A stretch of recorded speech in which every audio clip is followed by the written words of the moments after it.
একদিকে যখন পশ্চিমবঙ্গ সরকার 15 দিনের মধ্যে 15টি দারুণ দারুণ সিদ্ধান্ত নিয়ে মানুষের মন জয় করেছে, তখনই কোথাও না কোথাও গলার কাটা হয়ে দাঁড়াচ্ছে পেট্রোল ডিজেলের দাম। 10 দিনের মধ্যে 4 বার দাম বেড়েছে। মানুষ বলছে যে অন্যান্য যে সমস্ত রাজ্য রয়েছে সেখানে এখনো পর্যন্ত দাম অপেক্ষাকৃত কম।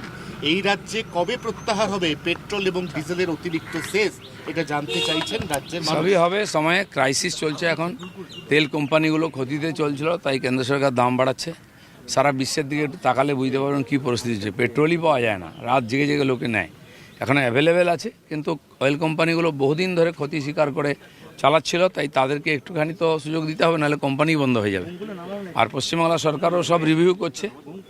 এখানকার তো ভাড়ারও শূন্য, হাতও শূন্য। সেজন্য সরকারকে ইমিডিয়েট কোনো হাত দিতে গেলে সরকার বেতন দেওয়া মুশকিল হয়ে যাবে। মাননীয় মুখ্যমন্ত্রী দিল্লি গেছেন, কথা বলছেন। এখানে ক্যাবিনেট মিটিং হচ্ছে, সেক্রেটারি মিটিং আছে আজকে। তো এই ব্যাপার নিয়ে আলোচনা হচ্ছে। যথাসময় আমরা ডিসিশন নেব। সরকারের এখনও মন্ত্রিমণ্ডলের বিস্তার হয়নি। এই কাজগুলো হলেই হবে, যেগুলো ইমিডিয়েট করার দরকার ছিল সেই ডিসিশনগুলো আমরা নিয়েছি।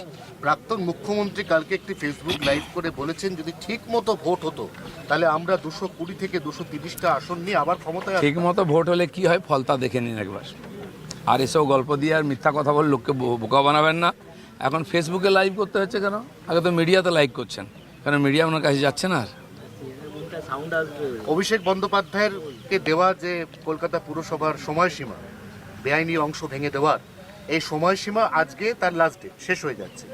এখনো পর্যন্ত সেই অর্থে অভিষেক বন্দ্যোপাধ্যায় কিছুই ব্যবস্থা নেননি। উল্টে তিনি মিডিয়াকে বলেছেন যে কোন কোন অংশ বেআইনি আমাকে দেখান, আমাকে জেনে তারপর প্রশ্ন করুন, অহেতুক প্রশ্ন উনি করবেন চিঠি না। লিখছেন না কেন? কর্পোরেশন চিঠি দিয়েছে, চিঠির উত্তর চিঠিয়ায় হয়, মিডিয়ায় উত্তর হয় না। একদিন তো মিডিয়াতে আসতেন না, দিল্লি গিয়ে ওখান থেকে ভাষণ দিতেন। যেটা আইনের কাজ, আইন করেছে, আইনের মাধ্যমে যেতে হবে। সে কোর্টে হোক বা যে ডিপার্টমেন্ট চিঠি লিখেছে তাকে চিঠির মাধ্যমে উত্তর দিতে হবে। এটা ফর্মালিটি। এত বছর সরকার চালিয়ে এটা ওনারা বোঝেননি। তো সেই জন্য কোনো বিশেষ ব্যাপার নয়। আইন সবার জন্য সমান, বুলডোজার সব জায়গায় পৌঁছতে পারে। তো সেই জন্য সরকার যেটা করেছে, আইনের শাসন প্রতিষ্ঠার জন্য আমাদের সরকার কাজ করছে, এটা সব জায়গায় হবে।